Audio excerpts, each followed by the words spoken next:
আমরা পাল্টা প্রশ্ন করতে যাই জনাব তারেক রহমান সাহেবকে যে উনি বাংলাদেশে মৌলবাদের উত্থান নিয়ে এত পেরেশান, বাংলাদেশে যে এই এক বছরে খুনিদের এত উত্থান হলো, যারা নিজের কর্মীদেরকে খুন করে ফেলছে, চাঁদাবাজদের এত উত্থান হলো, ধর্ষকদের এত উত্থান হলো, এবং চোরদের এত উত্থান হলো, পাথর চুরি করে ফেলছে, বালু চুরি করে ফেলছে, এই চোরদের, খুনিদের, চাঁদাবাজদের, টেন্ডারবাজদের এদের উত্থান নিয়ে কি উনি শঙ্কা করেন না, পেরেশানি ভোগ করেন না?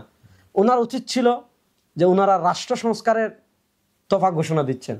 আসসালামু আলাইকুম রহমতুল্লাহ বারাকাতুহু। সুপ্রিয় দর্শক, আমরা বিগত ফেসিবাদের আমলে দেখেছি বিরোধী মত, ভিন্ন মত এবং বিশেষত ইসলামপন্থীদের উত্থান ঠেকানোর জন্য সবচেয়ে বেশি ট্যাগিংয়ের রাজনীতি করা হয়েছে।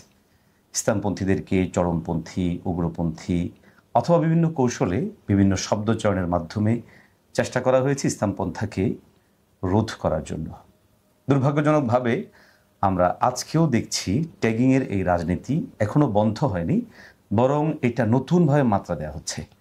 আপনারা নিশ্চয়ই দেখেছেন যে বিগত এক বছরে বাংলাদেশ জাতীয়তাবাদী দল বিএনপির ভারপ্রাপ্ত চেয়ারম্যান জনাব তারেক রহমান একাধিকবার তিনি চরমপন্থার উত্থান এবং মৌলবাদের উত্থান এই দুটো শব্দ বারবার উচ্চারণ করেছেন এবং আজকেও তিনি একই শব্দ উচ্চারণ করেছেন। আমরা শঙ্কিত হচ্ছি যে এই শব্দের মাধ্যমে মূলত ইসলামপন্থা উত্থানের যে সম্ভাবনা তৈরি হয়েছে সেই সম্ভাবনাকে পরিকল্পিতভাবে মাঠে প্রতিরোধ করার সুদূরপ্রসারী পরিকল্পনা নিয়ে অগ্রসর হচ্ছেন বলেই আমরা মনে করি। আমরা এই বিষয়ে আজকে কথা বলবো বিশিষ্ট আলেমে দ্বীন মুফতি রেজাউল করিম আবরার সাহেবের সাথে এবং জানবো এই শব্দে এবং এই শব্দের যে প্রয়োগ এর পিছনে আসলে আমি যেটা অনুমান করছি, মোহতারাম আপনার কি মতামত? জাযাকাল্লাহ। বাংলাদেশের প্রখ্যাত আলেম মুফতি শামসুদ্দৌলা আশরাফি হাফিজাল্লাহকে জনাব তারেক রহমান উনি দুটা কথা বলেছেন। একটা হলো বাংলাদেশ যেন উগ্রপন্থী এবং মৌলবাদীদের অভয়ারণ্যে পরিণত না হয়। আসলে একটা পরিভাষা, এটা কোন প্রায়োগিক ক্ষেত্রটা আমাদের দেখতে হয়।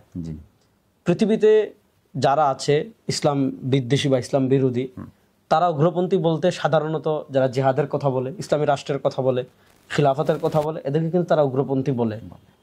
বাংলাদেশে বিচ্ছিন্ন যে কয়েকটা ঘটনা ঘটেছে, যেমন জিএমবির ঘটনা, এগুলাকে মূলধারার ইসলামী রাজনীতিক কোনো দল কখনো সাপোর্ট করে না। দ্বিতীয়, মৌলবাদের উত্থান নিয়ে উনি খুব পেরেশান এবং মৌলবাদীদের যেন অভয়ারণ্যে দেশ পরিণত না হয় এজন্য উনি দেশবাসীকে আহ্বান করেছেন। মৌলবাদ মানে কি? মৌলবাদ মানে হলো যারা কোনো বিশ্বাসের, কোনো মতবাদের অথবা কোনো ধর্মের সকল বিধান অক্ষরে অক্ষরে সব ক্ষেত্রে পালন করে তাদেরকে মৌলবাদ বলে। বাংলাদেশে আপনি যদি মৌলবাদ বলেন তো সাধারণত এটার প্রায়োগিক ক্ষেত্রে কোনটা ব্যবহার হয়? সাধারণত আপনি দেখবেন মৌলবাদ বললে ইসলামপন্থীদেরকেই বোঝানো হয়, এটা প্রায়োগিক ক্ষেত্রে। এবং বিগত ফ্যাসিস্ট আওয়ামী লীগের একটা অভ্যাস ছিল, এরা নেগেটিভ দাঁড় করাতো ইসলামপন্থীদের বিরুদ্ধে। মৌলবাদ, রাজাকার, উগ্রবাদ এগুলা বলে ইসলামপন্থীদের নেগেটিভ দাঁড় করাতো এবং ইসলামপন্থীদের উপর কোণঠাসা করার, তাদেরকে অত্যাচার করার, তাদেরকে আয়না করে নেওয়ার একটা বৈধতা তারা তৈরি করতো। আমরা একটু তারেক রহমানের এই বক্তব্যে এজন্য একটু কষ্ট পাই, হতবাক হই, কারণ তার পিতা শহীদ প্রেসিডেন্ট জিয়াউর রহমান তিনি কিন্তু সংবিধানে আল্লাহর উপর পূর্ণ আস্থা এবং বিশ্বাস যোগ করেছিলেন। আমরা পাল্টা প্রশ্ন করতে যাই জনাব তারেক রহমান সাহেবকে যে উনি বাংলাদেশে মৌলবাদের উত্থান নিয়ে এত পেরেশান, বাংলাদেশে যে এই এক বছরে খুনিদের এত উত্থান হলো, যারা নিজের কর্মীদেরকে খুন করে ফেলছে, চাঁদাবাজদের এত উত্থান হলো, ধর্ষকদের এত উত্থান হলো, এবং চোরদের এত উত্থান হলো, পাথর চুরি করে ফেলছে, বালু চুরি করে ফেলছে, এই চোরদের, খুনিদের, চাঁদাবাজদের, টেন্ডারবাজদের এদের উত্থান নিয়ে কি উনি শঙ্কা করেন না, পেরেশানি ভোগ করেন না? ওনার উচিত ছিল যে ওনারা রাষ্ট্র সংস্কারের তফা ঘোষণা দিচ্ছেন।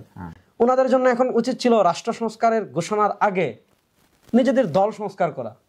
কারণ 2024-এর জুলাই আগস্টের গণবিপ্লব এই জন্য হয়েছে যাতে এই পুরাতন আমাদের বাংলাদেশের রাজনৈতিক যে বন্দোবস্ত, মিথ্যাচার, নেগেটিভ দাঁড় করানো, মানুষকে গুম করা, এরপরে হলো মানুষের উপর মিথ্যা অপবাদ দেওয়া, ইসলামপন্থীদেরকে কোণঠাসা করা, অর্থাৎ ধর্মনিরপেক্ষতার নামে কাঠামোগত যে ইসলাম বিদ্বেষ চাষ, এগুলা থেকে মুক্তির জন্যই 2024-এর জুলাই আগস্টের গণবিপ্লব হয়েছে।